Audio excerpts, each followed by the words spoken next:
사랑하는 파리장로교회 성경공부 팀원 성도 여러분, 한 주간도 평안하시고 건강하시고 안녕하셨습니까? 오늘은 로마서 3장 21절에서 31절 본문을 가지고 그러나 이제는 이라는 제목으로 공부를 해보려고 합니다. 오늘 본문을 놓고 한 설교가는 성경에서 가장 중요한 본문을 선택하라고 한다면 오늘 본문을 선택하겠다고 했습니다. 그 이유는 복음에 대한 요약이 가장 잘 되어 있기 때문입니다. 그것은 바로 주 예수 그리스도와 그의 십자가의 못 박히심입니다. 자, 오늘 본문 말씀을 제가 먼저 읽어 보도록 하겠습니다. 이제는 율법 외에 하나님의 한 의가 나타났으니 율법과 선지자들에게 증거를 받은 것이라. 고 예수 그리스도를 믿음으로 말미암아 모든 믿는 자에게 미치는 하나님의 의인이 차별이 없느니라.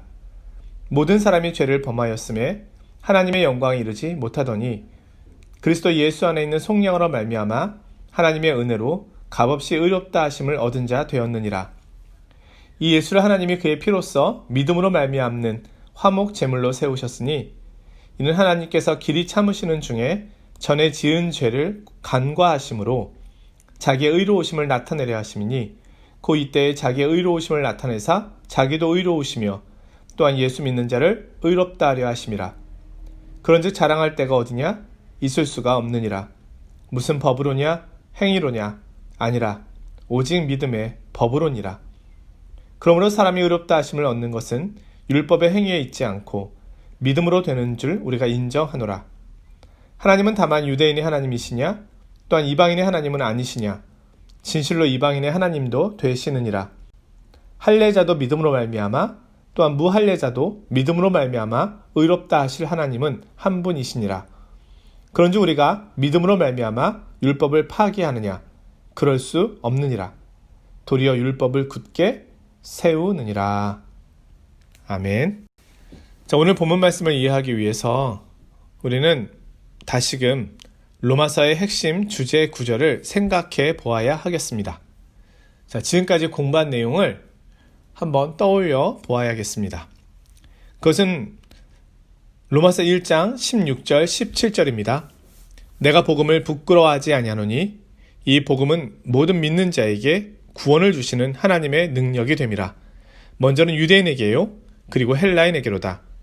복음에는 하나님의 의가 나타나서 믿음으로 믿음에 이르게 하나니 기록된 바 오직 의인은 믿음으로 말미암아 살리라 함과 같으니라. 바울은 이 복음이 왜 온 인류에게 유일한 기쁜 소식인가를 앞에서 증거하였습니다. 먼저는 이 복음이 하나님께서 우리를 구원하기 위해 주신 은혜의 선물이라는 겁니다. 그렇다면 왜 우리는 하나님의 이 복음을 필요로 하게 되었는가? 우리의 상태가 어떠했기 때문인가?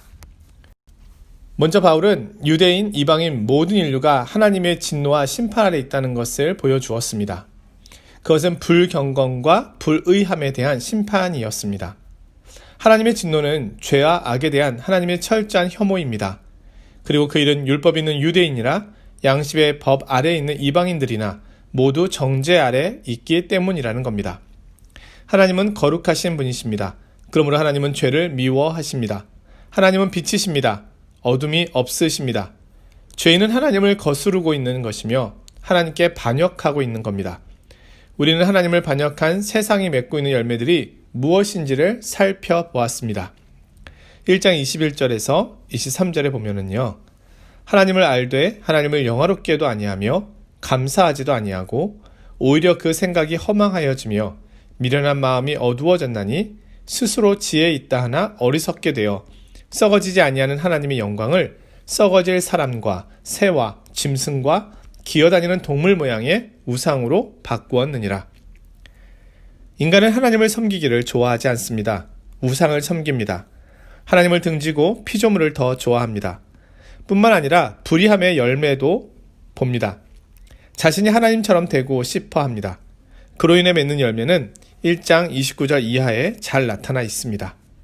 곧 모든 불의, 추악, 탐욕, 악의가 가득한 자요, 시기, 살인, 분쟁, 사기, 악독이 가득한 자요, 수근수근하는 자요, 비방하는 자요, 하나님께서 미워하시는 자요, 능욕하는 자요, 교만한 자요, 자랑하는 자요, 악을 도모하는 자요, 부모를 거역하는 자요, 우매한 자요, 배약하는 자요, 무정한 자요, 무자비한 자라. 그들이 이 같은 일을 행하는 자는 사형에 해당한다고 하나님께서 정하심을 알고도 자기들만 행할 뿐 아니라 또한 그런 일을 행하는 자들을 옳다 하느니라. 이 세상에 넘쳐나는 죄악들을 보십시오. 부도덕과 악을 보십시오. 거짓과 위선을 보십시오. 전쟁과 싸움을 보십시오. 일본은 왜 그렇게 독도 영유권을 주장하고 있는 것일까요? 왜 위안부 문제와 더불어 강제징용 문제에 대하여 철저하게 해결하려 하지 않는 것일까요? 중국과 미국의 도발적인 행동들은 무엇 때문일까요? 세계 곳곳에서 일어나고 있는 테러와 북한의 핵 문제 등 국가적으로만 보아도 악이 가득함을 볼 수 있습니다. 물론 개인적으로 보아도 마찬가지이고요. 하나님을 떠난 인간이 맺고 있는 열매들은 이런 것들입니다.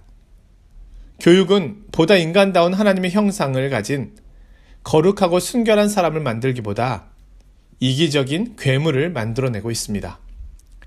인간의 문제는 가난, 질병, 이보다 더 본질적인 것은 죄의 문제입니다. 이 세상에 이렇게 된 것은 죄 때문입니다. 하나님의 형상대로 만들어진 인간이 하나님의 말씀과 계명을 떠나 이러한 모습으로 살 때 하나님께서 인간에 대하여 진노하시는 것은 당연합니다. 유대인이나 이방인이나 하나님의 심판 앞에서 우리는 우리의 의로움을 나타내는 데 실패하였습니다. 죄악의 열매뿐입니다. 우리 모두는 하나님 앞에서 죄인입니다. 로마서 3장 10절에 기록된 바 의인은 없나니 하나도 없으며. 바울은 죄악된 인간의 상태를 말한 후에 그리고 다시 3장 20절에서 율법을 받았지만 율법을 지킬 힘이 없었던 유대인들의 한계를 다시금 증거하였습니다. 자, 여기까지 우리가 바울의 글을 읽게 되었을 때 깨닫게 되는 것은 인간의 절망과 무력함입니다. 어떤 육체도 하나님 보시기에 율법에 의해 의롭다함을 받을 수 없다는 것을 깨닫습니다. 모든 입을 막고 온 세상으로 하나님의 심판 아래 있음을 알게 됩니다. 그 점에 도달했을 때 우리가 갖게 되는 질문은 그러면 우리에게 소망이 전혀 없다는 말인가? 우리가 하나님 앞에 의롭다함을 받을 수 있는 길은 전혀 없는 것인가 하는 겁니다. 바울은 이렇게 실패한 인간 앞에 복음을 다시금 설명합니다. 그것이 바로 로마서 3장 21절의 선언입니다. 오늘 우리가 읽은 본문이죠. 이제는 율법 외에 하나님의 한 의가 나타났으니 율법과 선지자들에게 증거를 받은 것이라. 우리말 성경에는 이제는 이라고 되어 있지만 원래의 의미는 그러나, 이제는 이런 의미입니다. 불어로 찾아보면 매, 망뜨넝 이렇게 되어 있습니다. 이 두 마디 말은 성경에서 가장 중요한 말이 됩니다. 바울은 우리가 처해 있는 어두운 형편을 이야기했습니다. 그 이야기를 들을 때 우리는 소망이 없었습니다. 이방인이든 유대인이든 모두 다 하나님 앞에 소망 없는 죄인입니다. 율법이 있든 율법이 없든 우리는 그 율법을 지킬 힘이 없는 죄인일 뿐입니다. 그런데 오늘 바울이 말합니다. 그러나 이제는 병원에 몸이 아파서 간 환자를 생각해 봅시다. 의사는 여러 가지 상황을 다 살피고 나서 이제는 치료 시기가 지났으며 소망이 없다고 말합니다. 그런데 다른 소식이 들려옵니다. 어느 병원에서는 이 분야의 전문 의가 있는데 그는 이것을 고칠 수 있다 합니다. 이것이 바로 오늘 본문의 시작이 되는 그러나 이제는입니다. 반전입니다. 다 끝났습니다. 모든 것이 다 무너졌습니다. 더 이상 소망이 없습니다. 그런데 다시 시작합니다. 이것이 복음이 증거되는 방식입니다. 그래서 복음 전도자들은 복음을 소개하기에 앞서 율법의 작용을 우선해야 한다고 주장합니다. 그들은 언제나 죄에 대한 문제에서 시작합니다. 그들은 율법에서 시작해야 한다고 말합니다. 이것이 바로 바울의 방식이었습니다. 복음은 우리를 절망과 탄식의 자리에서 소망과 기쁨의 자리로 인도합니다. 예수 그리스도의 십자가를 바라보게 합니다. 그는 죄가 없으셨지만 사람들에 끌려 십자가에서 힘없이 돌아가셨습니다. 제자들은 흩어졌고 주의 시체는 무덤에 장사되었습니다. 모든 것이 끝난 것처럼 보였고 예수님의 사역은 단지 몇 가지 교훈만을 남기며 사라지는 것처럼 보였습니다. 제자들은 실망에 흩어졌고 여인들은 슬픔에 울었으며 세상은 다시 예전처럼 돌아간 것처럼 보였습니다. 예수님을 못 박은 공회원들은 자축하며 있었습니다. 그러나 무덤의 돌이 옮겨졌습니다. 예수님께서 살아나셨습니다. 사망을 이기셨습니다. 인간의 죄악을 이기셨습니다. 하나님의 구원 계획이 성취되었습니다. 더 이상 죄가 왕노릇할 수 없습니다. 더 이상 하나님을 대적하는 세상이 승리할 수 없습니다. 그러나 이제는 그리스도께서 통치하시고 그리스도께서 이기셨으며 그리스도께서 우리를 인도하십니다. 바울 사도는 로마 교인들에게 바로 이 복음을 펼쳐 보이려고 합니다. 자, 오늘 본문 말씀의 구조를 살펴보면서 더 자세히 오늘 본문 말씀을 보기를 원하는데요. 21절에서 24절까지는 구원받는 길에 대해서, 25절에서 마지막 절인 31절까지는 그 구원의 길에 대한 특징을 말해주고 있습니다. 그것을 요약하면 이러합니다. 먼저 구원받는 길에 대한 묘사입니다. 첫째, 이 구원의 길은 하나님께서 준비하셨다. 그런데 그것이 이제 나타났다. 전에는 약속하셨고 이제는 나타나서 확증시켜 주시고 우리에게 보여주셨다. 자, 둘째는 이 구원받는 길은 우리의 율법의 행위나 율법을 따른 결과가 아니고 단지 전적인 믿음을 통해서만 된다. 세 번째, 이 길은 모든 자들에게 열려 있다. 왜냐하면 모든 사람이 죄를 범하였음에 하나님의 영광에 이르지 못하였기 때문이다.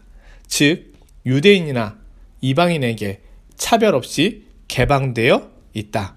네 번째, 그것은 전적으로 하나님의 은혜로 되었다. 그것은 하나님께서 값없이 주신 은혜이다. 그것은 주 예수 그리스도의 구속 사역을 통해서만 이루어진 것이다. 그래서 자랑할 것이 없다.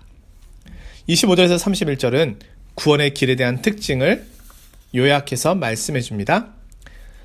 첫째는 이 구속의 길이 하나님의 성품과 일치한다. 25절에서 26절 말씀이죠. 하나님의 의로우심을 나타낸다. 둘째는 이 길은 모든 영광을 하나님께 돌리는 길이다. 27절에서 28절의 내용입니다. 사람에게 돌릴 것은 하나도 없다. 셋째로 이 길은 하나님이 모든 세상과 모든 족속의 하나님 되심을 보여주는 길이다. 29절에서 30절 말씀이죠. 하나님은 유대인의 하나님일 뿐만 아니라 이방인의 하나님도 되신다. 하나님은 온 세상의 하나님이시다. 마지막으로 네 번째, 이 길은 율법을 영예롭게 하고 굳게 세우는 방법이라는 것이다. 자, 이 뒤의 내용은 차차 우리가 더 자세히 살펴보기로 하고요. 오늘은 구원받는 길 중에 첫 번째, 이 구원의 길은 하나님께서 준비하셨다 하는 내용을 보려고 합니다. 다시 21절로 돌아갑니다. 이제는 율법 외에 하나님의 한 의가 나타났으니 율법과 선지자들에게 증거를 받은 것이라. 우리의 구원의 길을 시작하신 분은 하나님이십니다. 하나님께서 구원의 주체가 되십니다. 우리가 로마서 성경 공부를 시작하면서 이 교재의 첫 제목, 그것에 대한 말씀을 나눴었죠. 복음은 무엇이다? 하나님께서 하신 일이다. 예수 그리스도를 보내신 분이 바로 하나님이십니다. 하나님께서 구원을 계획하셨고 예수 그리스도께서는 구원에 순종하셨으며 성령님은 그 구원을 우리에게 적용시키셨습니다. 그리스도의 십자가가 하는 일은 우리를 그리스도께로 인도하는 것이 목적이 아닙니다. 그리스도를 통해 하나님께로 인도하는 겁니다. 신구약 성경 1189장, 이걸 절로 따져보면 31,102절이라고 합니다. 구약이 23,145절, 신약이 7,957절입니다. 자, 이렇게 많은 절들 가운데서 한 가지로 복음을 가장 잘 설명하고 있는 곳을 찾으라고 한다면 요한복음 3장 16절을 말합니다. 하나님이 세상을 이처럼 사랑하사 독생자를 주셨으니 이는 그를 믿는 자마다 멸망하지 않고 영생을 얻게 하려 하심이라. 여기 말씀을 보아도 하나님께서 복음의 주체가 된다고 말씀합니다. 이 내용이 중요한 이유는 죄라고 하는 것은 결국 하나님에 대한 반역이기 때문입니다. 죄는 단지 우리가 불행하게 되거나 비참하게 되는 것을 말하지 않습니다. 그것은 하나님을 떠나 자신이 하나님이 되어 살아가는 모든 것을 말합니다. 복음은 우리를 하나님께로 인도하는 겁니다. 우리와 하나님이 화해하는 겁니다. 구원은 우리와 하나님과의 화해입니다. 그런데 이 일을 하나님께서 시작하셨고 그리스도를 통하여 이루신 겁니다. 오늘 21절의 말씀은 이 일이 율법과 선지자들의 증거를 통하여 미리 알려졌다고 말합니다. 하나님께서 인간을 위해 준비한 이 구원은 어느 날 갑자기 이루어진 것이 아닙니다. 에베소서 1장 14절에 보면 곧 창세전에 그리스도 안에서 우리를 택하사 우리로 사랑 안에서 그 앞에 거룩하고 흠이 없게 하시려고 말씀합니다. 우리의 구원은 이미 창세전에 계획되었습니다. 그리고 하나님께서는 그 구원을 성취해 가신 겁니다. 율법을 주셨고 선지자들을 보내셨습니다. 율법과 선지서에도 복음이 있습니다. 구약의 사람들은 어떻게 구원을 받았습니까? 율법과 선지자들을 통해 주신 말씀 속에서 구원을 받았습니다. 창세기 3장 15절에 이미 원시 복음이 나옵니다. 내가 너로 여자와 원수가 되게 하고 내 후손도 여자의 후손과 원수가 되게 하리니 여자의 후손은 내 머리를 상하게 할 것이요 너는 그의 발꿈치를 상하게 할 것이니라 하시고, 아벨은 믿음으로 하나님께서 받으실 만한 제사를 드렸습니다. 노아는 믿음으로 방주를 지어 홍수로부터 구원을 받았습니다. 아브라함은 예수 그리스도의 때를 바라보았습니다. 출애굽을 한 이스라엘 백성들에게는 제사법이 주어졌습니다. 피의 제사, 희생 제사, 속죄 제사였습니다. 선지서와 시편에는 메시아에 대한 예언의 말씀이 가득합니다. 율법과 선지서는 복음을 증거하고 있습니다. 구약을 통해서도 우리는 메시아에 대한 믿음을 갖게 되는 겁니다. 우리는 구약의 백성들이 율법을 지킴으로 구원을 받았다고 생각해서는 안 됩니다. 우리가 살펴보았듯이 율법 앞에서 하나님 앞에 의롭다함을 받을 수 있는 사람은 아무도 없습니다. 구약의 백성들도 복음을 보았습니다. 복음을 들었습니다. 복음을 믿었습니다. 멀리서 희미한 가운데서도 하나님의 약속을 붙잡았습니다. 물론 그것은 완전하지는 않았습니다. 희미했고 그림자와 같았습니다. 참 형상은 아니었습니다. 구원받기에는 충분하였지만 완전한 형상은 아니었습니다. 율법은 우리를 그리스도께로 인도하는 역할을 했습니다. 그런데 이제 완전한 하나님의 구원이 성취되어 나타났습니다. 그것이 바로 하나님의 의, 하나님께서 우리를 위하여 하나님 편에서 준비하신 의로운 모습을 말합니다. 이 구원은 예수 그리스도를 통해 구약의 성취로 나타났습니다. 바울은 이제 이것을 증거합니다. 이 복음을 더 자세히 살펴보며 믿음으로 나올 것을 우리에게 요청하고 있습니다. 우리에게 주신 이 복음을 더 자세히 우리도 살펴보아야 하겠습니다. 그리고 희미하게 믿는 자가 아닌 이제는 확신 속에 믿는 자가 되어야 하겠습니다. 다음 주에는 오늘 본문을 가지고 더 자세히 복음에 대한 내용을 공부해 보도록 하겠습니다. 한 주간도 평안하시고 건강하십시오. 안녕히 계십시오.